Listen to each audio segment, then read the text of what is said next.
Hi and welcome to the fourth part of this tutorial on C# classes. Before we get into it, please like, subscribe, share, comment. It will be greatly appreciated. And please hit the bell icon to be notified of future content. If you haven't seen the first, second, and third parts of this tutorial on C# classes, please see links to these videos below in the description, and please view these tutorials before continuing. In the third part of this tutorial on C# classes, we created code to write the collection of employee records to the console screen in a tabular format. So for this application, we want to be able to do more than just view a table of employee data. We want to be able to add an employee record to the system, look at an individual employee, update an existing employee record, and delete an employee record from the system.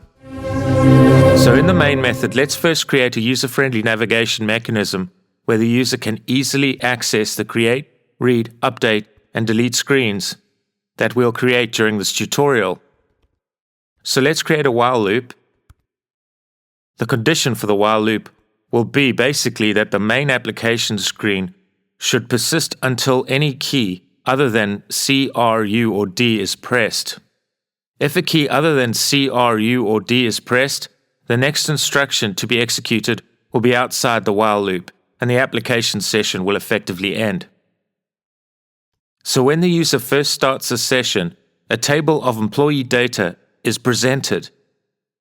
The code for this was implemented in the runRecords method. From the main screen, the user will have the option to press the C key to create a new employee record in the system, the R key to look at a particular employee record, the U key to update a particular employee record, or the D key to delete an employee record from the system. Let's implement a switch statement to decide which screen to present to the user based on which key the user chooses to press. For now, we'll output temporary text to the screen so that we can test the screen navigation mechanism.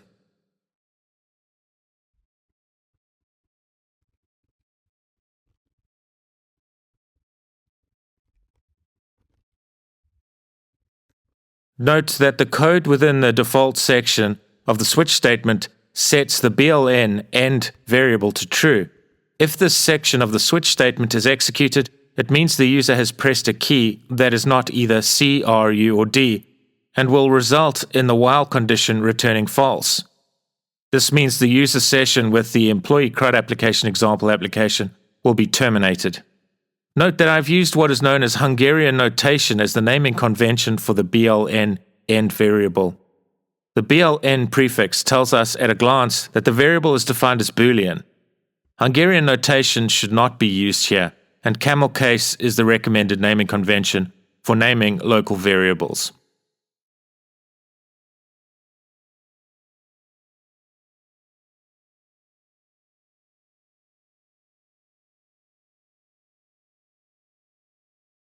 So let's open our employee common output text class and create a method that returns a string containing instructions for the user on how to move between the screens of the application.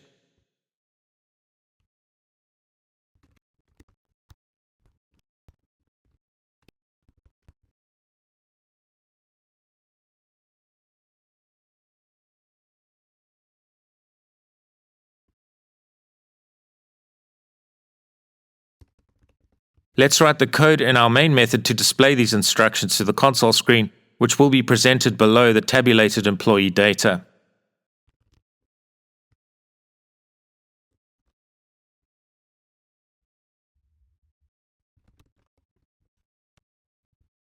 Right, let's test this mechanism. We can see the tabulated employee data on the main screen. Let's press the C key. And that looks good. Then pressing any key should navigate us back to the main screen. And it does. Great. Then if we press the R key, great. Then if we press the U key, excellent. And lastly, the D key. Great. Okay, so now the next step is to develop the relevant screens to make this application a fully functional CRUD application.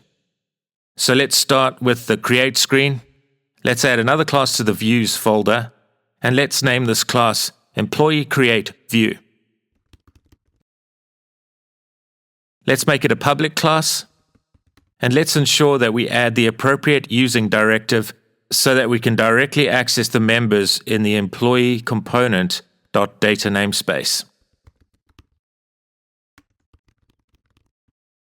Let's then create a constructor for the employee create view class. It accepts one argument, an employee's object. The code in our constructor assigns the employee's object value passed into the constructor as an argument to the underscore employee's private member variable. Now let's create the method that will implement the code for the create functionality. Let's name this method runCreateView. Let's declare the variables that will be assigned the user's input. So let's declare first name as string, last name as string, annual salary as decimal, gender as char, and isManager as bool. Let's write code to clear the console screen. Then write the code to display the application's main heading.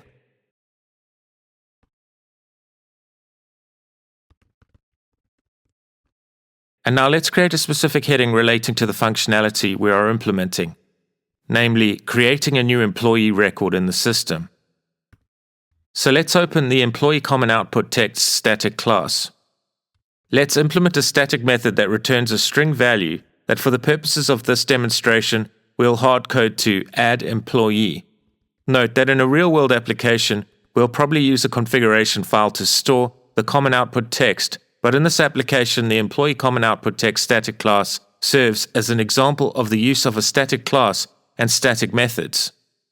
So let's return to the runCreateView method and write the screen heading to the console screen below the application heading. Notice we are using the console.write method to write our prompt for relevant employee field input. This is because we want the user's input to be adjacent to the field prompt. If we implemented the console.writeLine method for this purpose, a line feed would be created after the prompt. Let's use the console.readLine method to capture the input of the user. So now for the annual salary field, which is defined as the decimal data type. We must convert the user's input, which is received by our code as a string data type, to the appropriate decimal data type. So let's use the decimal.parse method for this purpose.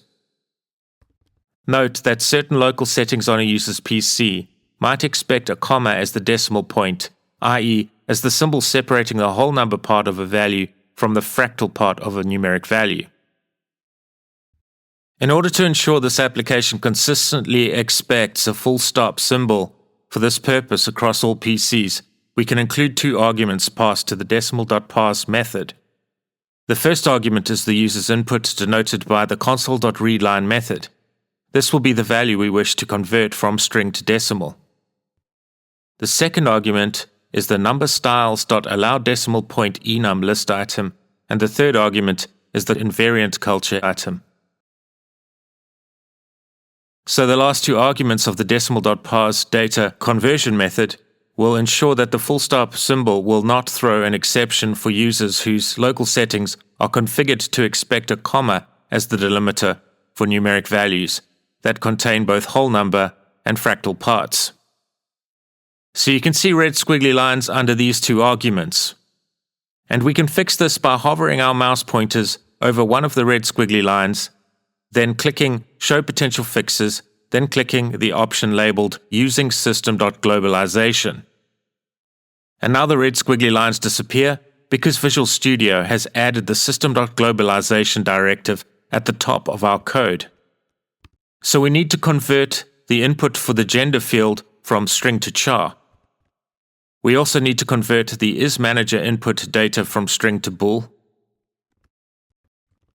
So once the user has provided values for all the relevant fields, let's give the user the option to save the newly inputted data by pressing the S key, or cancel the create process by pressing any other key. So let's write an if statement where if the user has pressed the S key, we save the newly created employee object to the employees collection and thereby save a new employee record to the system. For the purposes of this tutorial, we have created an in-memory database, which means that once the application is terminated, that any newly created data is lost. In a real-world application, the newly created data would likely be persisted to a database, which would reside on a more appropriate medium, like a hard drive. Let's go back to our main method and implement calling code for our create functionality in the appropriate switch section.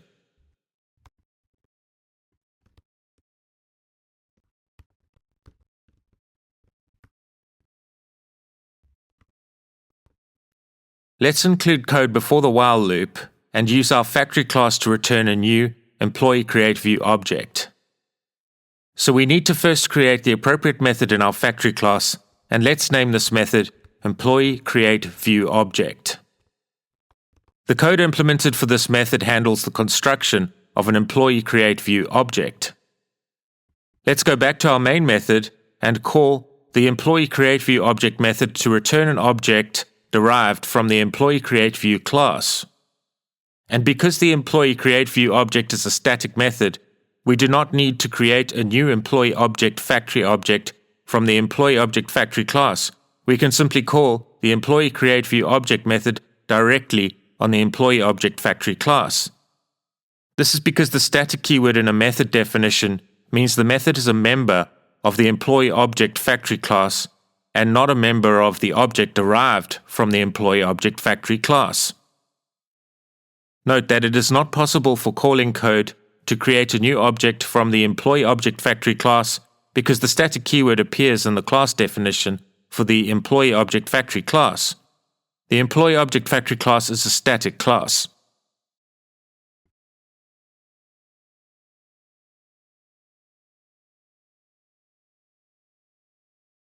Okay, so let's test the create new employee record functionality. Let's run the application. Let's press the C key, and we are now presented with the create view on the console screen.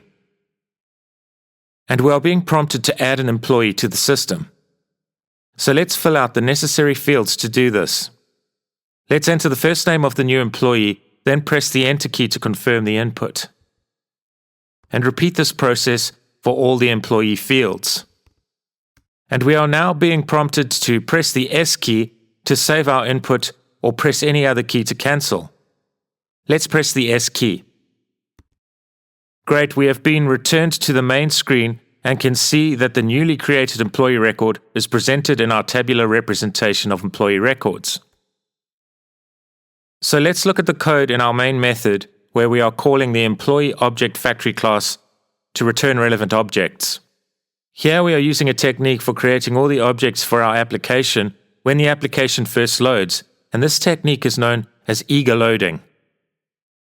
But our user may not necessarily want to invoke the create functionality during a session with the employee CRUD application example application. A user may, for example, just want to look at the tabulated list of employee records on the main screen during a particular session with the application. So we can employ a technique known as lazy loading so that an object is loaded on demand. The technique results in an object only being created when it is needed. Then subsequently, if the object is needed again during a user's session with the application, the object can be reused. So how can we achieve lazy loading? Let's open our employee object factory class.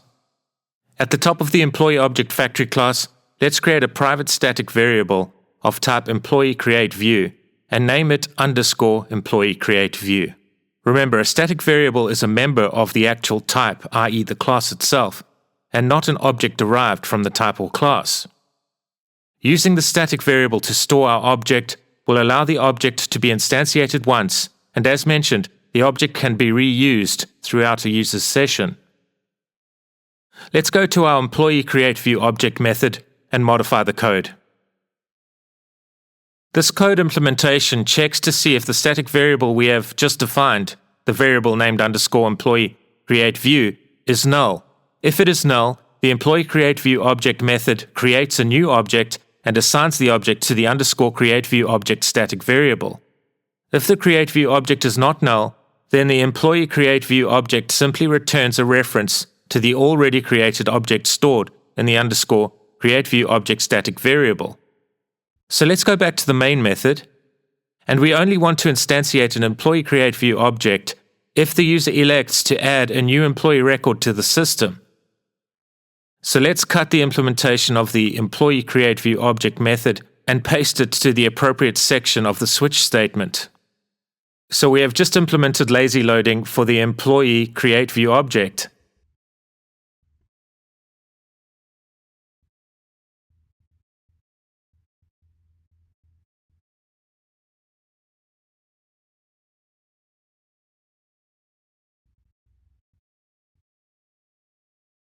Let's test the code.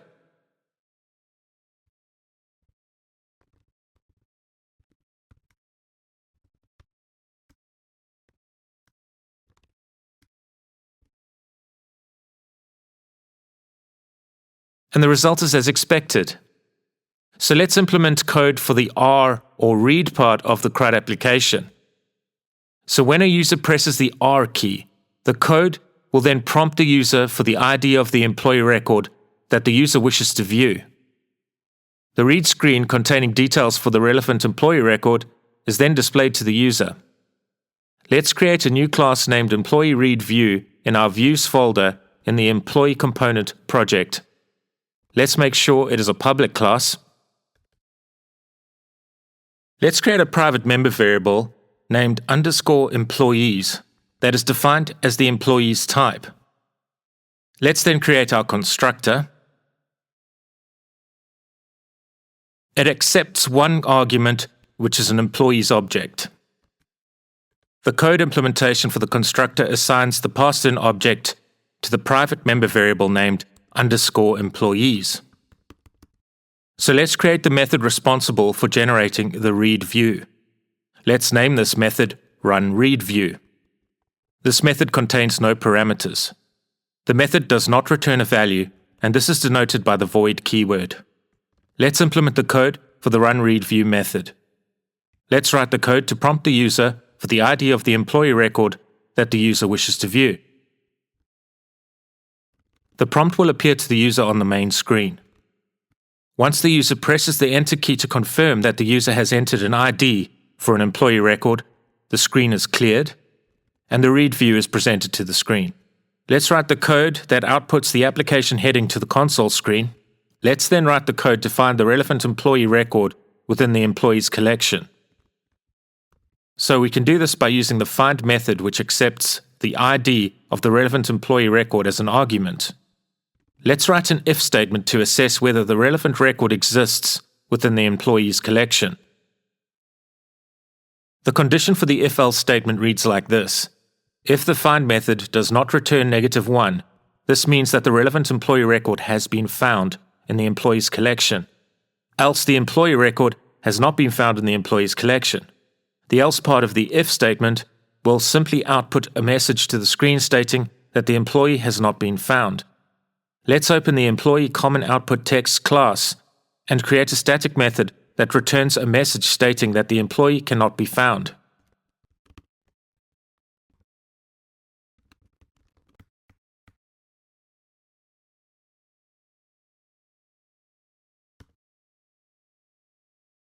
Let's then implement the code to write this message to the console screen in the else part of the if-else statement in the runReadView method. So let's go back to the Employee Common Output Text class and create a static method that returns an appropriate heading for the read screen.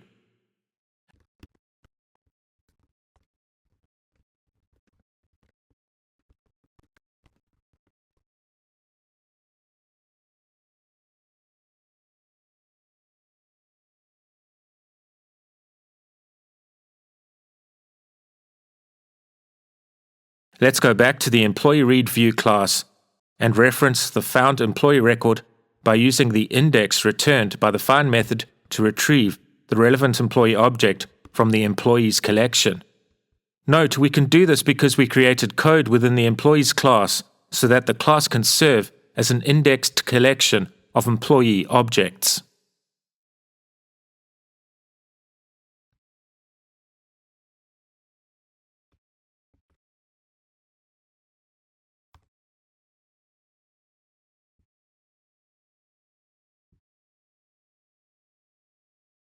And now we can simply output the relevant employee objects fields to the console screen.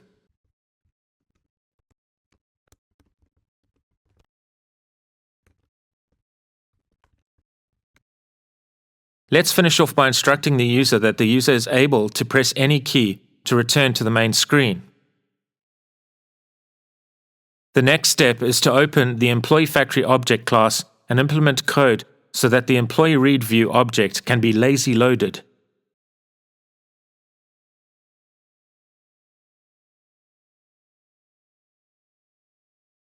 So let's return to the main method and implement the code to run the Employee Read View method when the user presses the R key from the main screen.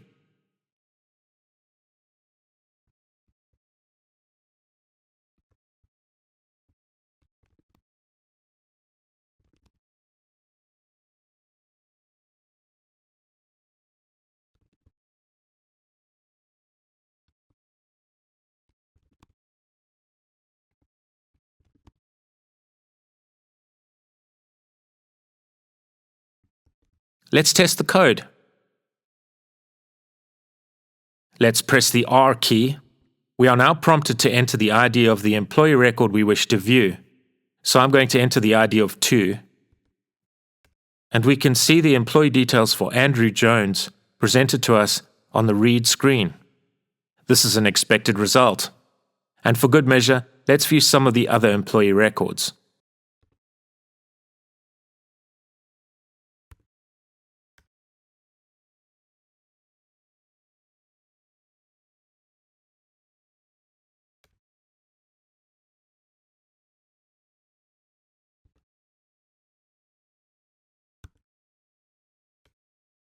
Great. We'll continue with the development of our employee CRUD application example in the next part of the C# classes tutorial. The next part of this tutorial will complete the 17th part of the C# for Beginners course. Please remember to like, subscribe, share, comment to support the channel. It will be greatly appreciated. And please hit the bell icon to be notified of future content. As always, the code created in this tutorial can be downloaded from GitHub. Please see a link to the relevant GitHub repository below in the description. Thank you and take care.